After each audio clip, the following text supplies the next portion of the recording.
II, even though Japan was clearly losing, they still couldn't bring themselves to accept defeat. They thought the US military was a joke and believed that Japan's massive population could eventually overwhelm America. But Emperor Showa ultimately decided to surrender after the Allies promised to let Japan keep its emperor. When the emperor was assured that his position would remain, he realized that his old patriotic ideals were holding him back. However, he explained that he made the decision because he couldn't bear to watch his people continue to die. Even the former hardliners shed tears, supporting the surrender. But the army's lower ranks, influenced by fascist ideologies, didn't agree. They believed that they had to keep fighting to preserve Japan's honor. On the other hand, former supporters, like the army colonel, said they had to follow the emperor's will.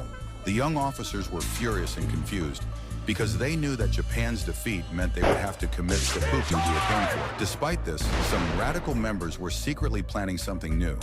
They intended to sneak into the emperor's palace and force him to continue fighting, believing that only the victorious could become the leaders. They were deeply unhappy with the emperor's decision to surrender. When their superiors found out about their plot, they immediately shut it down.